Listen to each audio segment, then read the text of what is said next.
Hello and welcome to Where Are They Now? I'm your host, Heather Lindstedt, class of 1985, and today I have a special guest, Christine Ciesluk Kelley, from also the class of 1985. Christine, welcome to the show.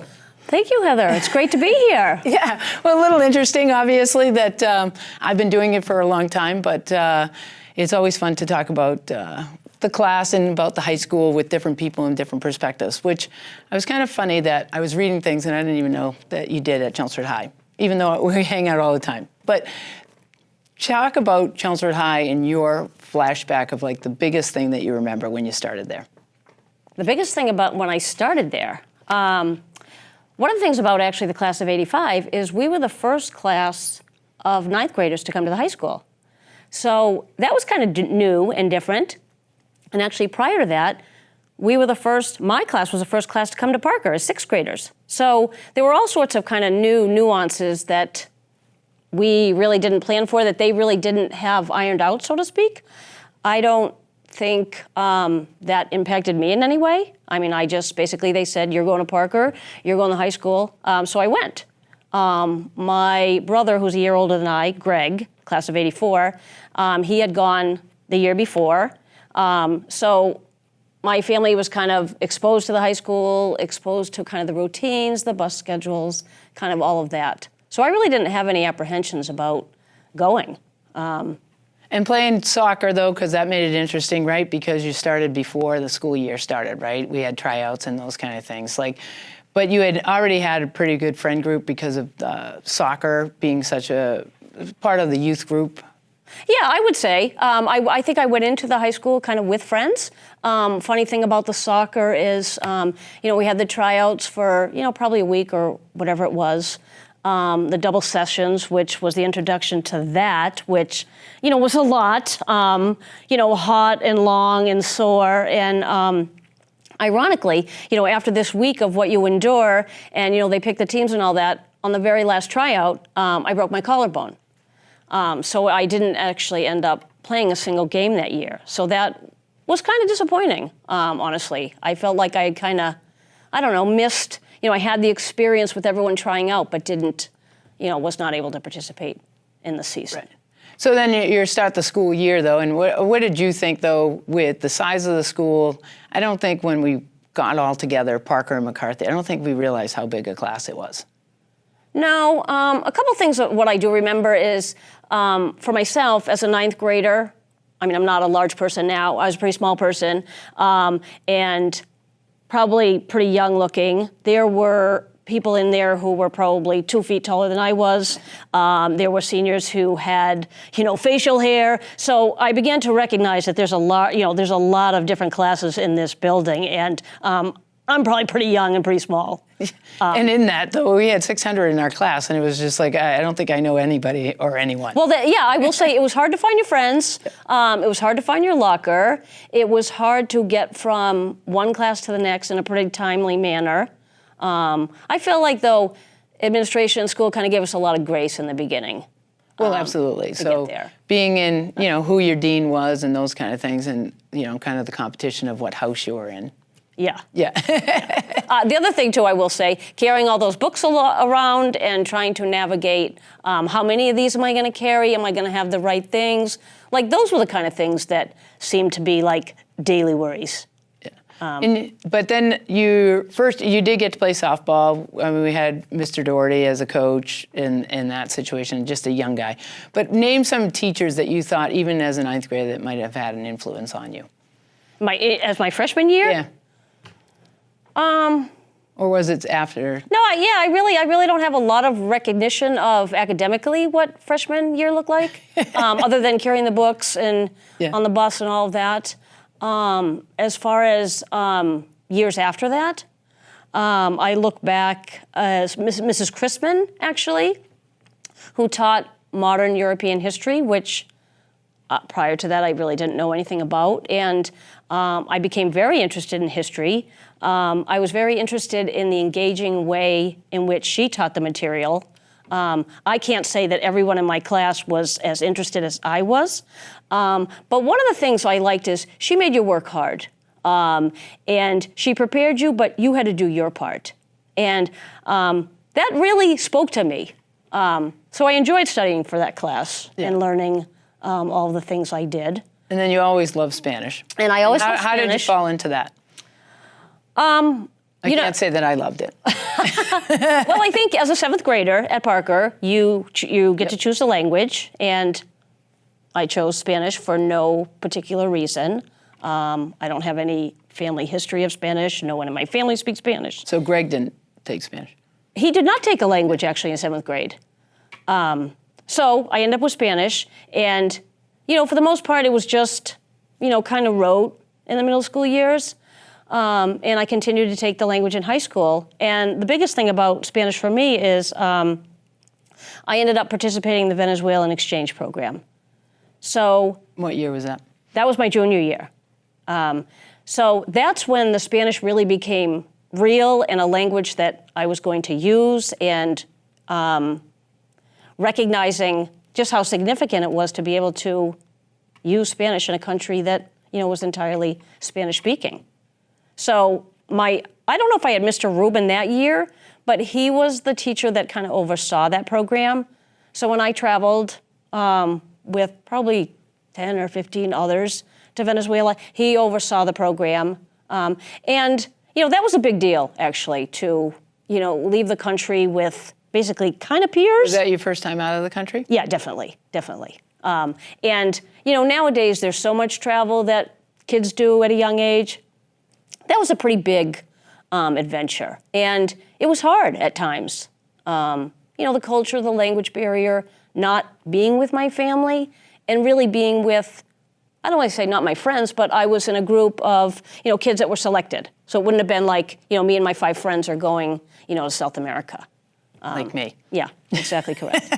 So honestly, from then on, I just had a love of language, a love of travel, a love of culture, and I still feel that way today. So. Well, so moving on from that, though, so you had some great teachers, and how about the selection of college then? I mean, obviously you went to school, you've still used your Spanish, those kind of things. What kind of influences did Chelmsford High and or family have in choosing what college you went to, being Stonehill?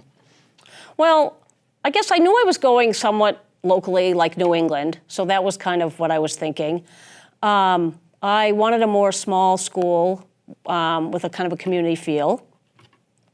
I wasn't at that time really looking at majors in general, so it wasn't really major driven. It wasn't sports driven. It wasn't anything driven other than the campus and what they offered just seemed right for me. So just like a fit, like Chelmsford, like coming out of something comfortable like Chelmsford, going to a school like that. Clearly, I did the same thing, went to a small Catholic school, but but mine was a little bit driven towards sports, but that happens. Yeah. But talk about that community, though, from the same. Were you looking for the same thing? Like Chelmsford, obviously, you played softball, you did the Nicaraguan thing, you played soccer. Was it still that thought, because you did play soccer for a year over at Stonehill, was it still like trying to stay within that kind of community and that feel that Chelmsford always provided?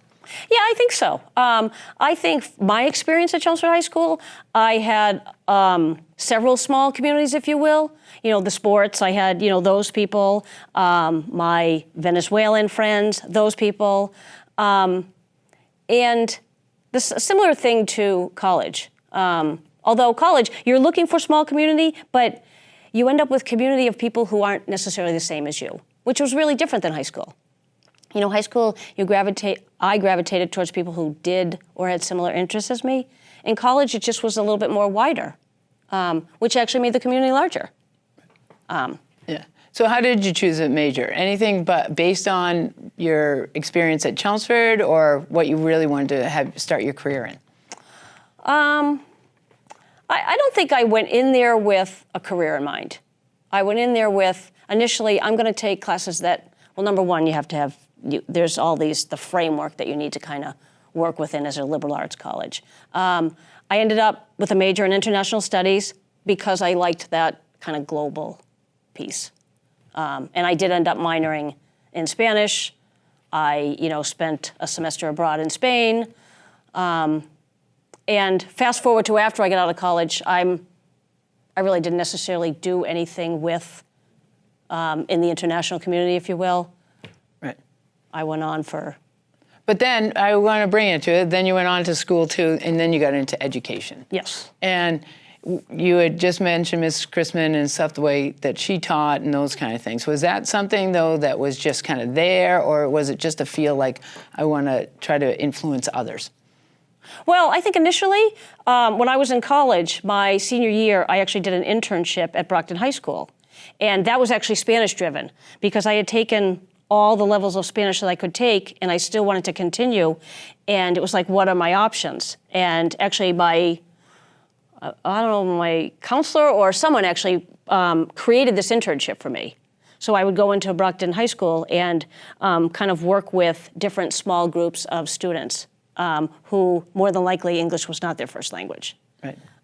So I guess I began to see, like, not necessarily the impact, but like the relationship and how working with a student just felt really good to me. Because I want to flash back, I obviously, I always think of Mr. Doherty and like how comfortable he made everybody in everything that whatever we did, Yes. Whatever sport and those kind of things. And it feels like from your internship to what you're doing now, it is that kind of that give back. I mean, you work with youth groups, take them, for those kind of things. I mean, is that just something that just became innate in you, or do you think it was always there? Well, it might have always been there, but I didn't really recognize it until I became older. Yeah.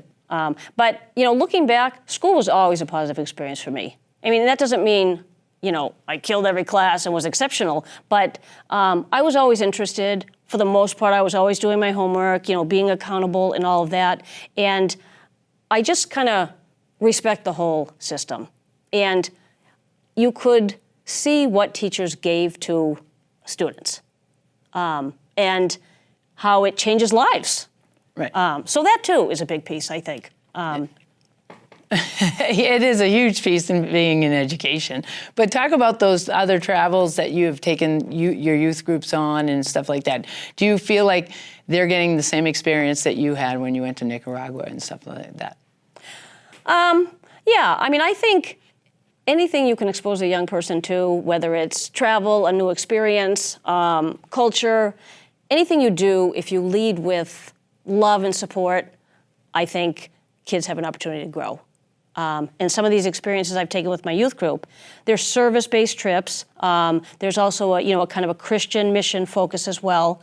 But at the core, you're trying to make sure these kids are okay, like in this new environment. And it's the relationship piece for me that I think I bring the most to the table. Right. And watching them grow and develop over periods of time is just life-changing, actually, and really meaningful to me. But similar to your own kids with Yes. Amy and Ashley. Yes. And you've kind of like thrown them out there. Yes.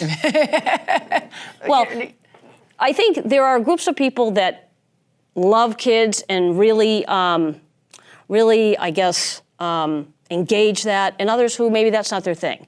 Young people is my thing, and across a lot of different parts of my life, whether it's at church, whether it's my youth group, whether it's just a young person that I see who might need help at the grocery store. Like, I'm drawn to that.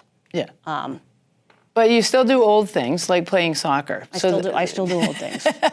Yes, my soccer career, if you will, probably started when Chelmsford brought soccer to the town. Right. And it probably was around, I don't know what year it would have been, but we would have been maybe 10 or so. Soccer was kind of unheard of in this area. But we had 2 teams in Chelmsford for girls. So Yeah. we were kind of the beginning of soccer becoming as popular as it did. I, prior to that, was playing Little League with my brother, and I was like, I'm over this. And I went to soccer and honestly loved it right out of the gate. And, as an adult at my age, I'm still playing. And what I will say is there's very few things in life that you love and enjoy thoroughly, and I still, to this day, I love the sport, I love the playing, I love the strategy. It just feels great. When your daughters didn't take it on as highly as you, how was that impact? Well, they both did play in high school. Yeah. And I don't. But they don't have the same passion. They do not have the same passion for that. And they had some athletic abilities too. Right. And it's sometimes good to have your children kind of forge their own path. Without a doubt. But it's just funny that you could be playing with them at this point. You know what I mean? Like, They bailed out, and I'm still going. Exactly. Yeah, that's all I'm okay, saying. though. Yeah. I mean, I know you love to travel with them, and I think you're hooking them into pickleball and those kind of things. But your passion for soccer is just like, it's just there, and it's just kind of funny that they've never been like, I'm not so sure. Do you think that was because they thought you were too competitive? I don't think so. I don't think so. Well, that's another thing, too. As I say to people like, I can't believe you still play. Or like young people will say, that was a big joke, actually, in my youth group. Like, what time's your soccer game this week? Or I can't believe you play. And I'm like, listen, okay, if you love something as a young person and you are they're like, are you competitive? I'm like, if you're competitive and you play on the field a certain way as a young person, you're going to feel the exact same way, 20 years from now. So you are the exact same person, other than you are slower. That's unfortunate, but it's true. But one thing I can add to this is, I've been playing probably for the last, honestly, 20 years. You still can improve as a player. Oh, yeah. So you're playing all this time, you think, I've maxed out on my skills. That is not true. Well, that's true. You can keep learning every day. You can keep learning every day. Right. And it feels good. Yeah. So you told your youth group that you hadn't reached your plateau of soccer. That's right. Right. That's right. Talk about all your travels, though, too. How does that impacted you? How does that impacted me? Well, because clearly you passed that on to the girls, too. I did. Yeah. I did that trip to Spain in college, and I feel like that was, again, a big, what's next now? I've seen Spain for a semester. I've lived with a family. I've done the school. I've kind of done a little travel in that area. And I don't know, it just made me want to go to more places and see more. And it's just so different. You live, like I've lived in Chelmsford almost my entire life, or in that area. You have this small section of the world that you live in, and that's the only experience I know. And all this travel has just made me see so many different things. And I wanted my kids to also see that perspective. Because the only world they know is the world they're in. And there's just so much more out there. So as a young family, we did a lot of traveling. And I think when you travel a lot, you get the travel bug. And the travel bug is contagious. Yeah. So I'm excited that my kids, who are relatively young adults, are taking these opportunities to see different things and just get a better, wider view of what our world looks like. So favorite place to go? Favorite place to go? So far? That's a hard answer. Because every place I've gone has been for different reasons. So like for recreation, what would I pick versus for meaning? In my last couple of years with my youth group, I've taken some very meaningful trips. Last year, actually, we went to the border in Texas, and with the immigration crisis and all that, all that these cultures are experiencing, it was exceptionally eye-opening. And I don't want to get into the whole crisis, and one person's not going to solve the crisis, but these are real families and real people who have these journeys, and their world is hard. And their motivation to come here is to better their lives. And actually, most of the people I was working with and supporting were coming legally. So legally is a whole different thing than illegally. Right.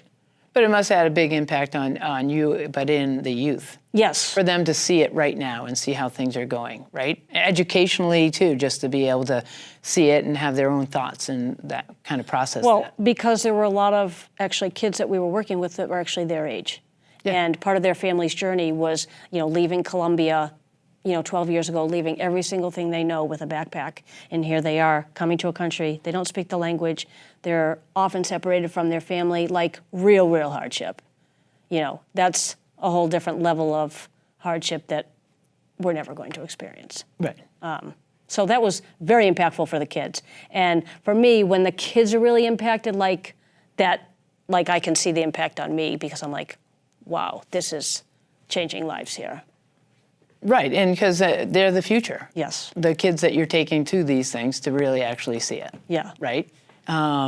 What new journey would you want to take, though, new path, as far as travel for those kind of things? Like what type of service oriented? Yeah. Yeah, I don't know for sure. Yeah. I often think I'd like to actually take my children on one of these service trips. I don't know if that will happen. I can't say I know for sure. As far as service being kind of important to me, there are other ways in which I can do, and I am doing, local service that. Yeah, and what you're doing right now, education and teaching. Yes. And creating, being a director and those kind of things. What exactly are you? What exactly am I doing? Actually, I work at Fusion Academy Right. in Burlington, and I'm the director of student life, which partially entails programming for students, but a big part of it really is supporting them socially, emotionally, because our school model, Fusion Academy is a place where students who the traditional school model has not worked for them. So when they come to us, what their traditional experience has been very poor, and it leads to a lot of school avoidance. They may end up with us because of mental health issues, because of learning deficiencies, have them struggle in that environment. So again, it's a one-on-one teaching instructional model. So we meet the student where they are and move them forward and empower them to, build resiliency, independence, and all of those things. And when you have struggled not academically, these are the things that you're going to need. Academics are important, but we need to kind of support the whole person. Right. And that's a lot of what I do in my setting with programming and the environment that we create for students. And I am going to bring it back to our high school, though, because I do think that there were so many great teachers at Chelmsford and Mr. Quinn and everybody else that I dealt with, that I do think that we talked about how big Chelmsford was, but it always felt small. Yeah. I never, when we say numbers like we had 600 in our class, and I just never really thought 600, because then I went to a college of 900, right? And that seemed big. Yeah. And so, and I didn't feel like I met everybody, but at Chelmsford, I felt like, Well, it felt like home. Yeah. And I think you spend 4 years building these small community pods, and you're supported by different staff for different reasons or in different places in different years. And I mean, certainly I can't speak for everybody, but I feel like everybody found their kind of group, if you will. And by the time you get to senior year, there's a lot of overlap of these groups. But just in talking to you, that's what I think you're doing with everything that you do when you touch kids, is putting them in some nice pods that's going to make them feel comfortable and grow. Yeah. Be it even if on the border, or you know what I mean, or in a classroom setting of one-on-one. Like you're putting them in areas so that they can have the success. Yes. But I think it did come, I mean, I don't know, for me, it's just like, well, Chelmsford High, you could go back there and I'd feel like comfortable in that respect. Yeah. Like I think we were lucky to be able to do something like I agree. I had a wonderful experience at Chelmsford High School. but I think it's teachers like yourself, but I think you probably steal from teachers, but you just don't know it sometimes. Oh, yeah, definitely. And I think there's many things. You become all that who helped you get to where you go, and all your experiences kind of build who you are. And, even though I wasn't in high school like I want to be a teacher, but there were many a time that I was kind of just in awe of different experiences that happened to me because of the education experience or because of somebody, like you talk about, Mr. Doherty. Like, he was a great mentor, I think, to all of us, and really, he was our coach, but really cared about us as people. Yeah. That actually had an impact on But me. even as we called him Captain Carl, Mr. Rondina. Yes. On the side. But, like those games that we'd have to play against Bill Ricca, and Bill Ricca was trying to beat us up and stuff like that. It was still this guy, our coach, that was like trying to protect us from some crazy stuff when we were playing soccer. Oh, absolutely. Yeah. He had our back. And Yeah. I feel like Chelmsford High had our back. Similar to Miss Bickle. Yes, Miss Bickle too. Yes. Like we'd laugh and we'd be like, what are we talking about here? But in reality, they probably were the most supportive people of everybody's dreams. You just didn't realize it At the time. sometime. Yeah. At the time, right. But what you can look back on, for me, is look back as how comfortable of an experience that was. Right. Like all of those sporting years. Yeah. And even CHSAA in general. So can you believe that we're going to celebrate our 40th? I know. It's kind of crazy. Does it seem kind of crazy that we've got there and you're still playing soccer? Yeah. Yeah. I don't think it's like we're going to see Mr. Doherty and he's going to seem like he's our age now. I know, because here's the reality. I don't think he was that much older than us at the time. and he just seems, he was younger than a lot of other teachers that I think were at the high school, but I don't think the gap is that big. Right. Isn't that, I don't think so, and I think that's weird. kind of funny. But talk one last thing, though. If there was a next travel, Oh my the gosh. next experience that you think you're going to bring to a youth, what is it going to be? If I bring it to a youth, I don't know. Like, where would I go? I don't know. Yeah. Or but where do I want to go? Where do you want to go? Where do I want to go? Yeah. I want to go to the Nordic countries. Okay. I want to go to Norway And see what it's about. and see what it's all about. Yeah. Because I read all these articles about being the happiest place on earth, Right. and I want to go see what's really going on there. Right. And how their kids Yes. have been impacted and why it's like that. Yes. Yeah. Yeah. And maybe there are things that I can learn that I can bring back here to empower some of our youth or share with some of our people or just share with my friends. Well, there you go. Or your kids. Yes. Yes. Okay. Well, if I'm lucky, they'll be on this trip. Okay. So there is a plan there. Yeah, I think so. That would be the impact. 2026. Yes. Yes. Well, it was nice chatting with you. Not that I don't chat with you very often, but I do appreciate you coming on. And again, I think it's really funny. There's things that we probably experience the same thing at Chelmsford High, but we don't really talk about it because it was just our experience. But my experience is a little different than your experience and those kind of things, right? But anybody, and we'll ask those people at our 40th. Yes. What their favorite experience what their favorite experience is, and I'm sure it'll be a little bit different in the way it goes. So, to all of our people viewing today, I would like to say thank you very much for being here with us. I hope you really appreciated the class of 1985, and we'll probably do it again in experience. But thank you for being here. Come back again and enjoy Where Are They Now? Thank you very much.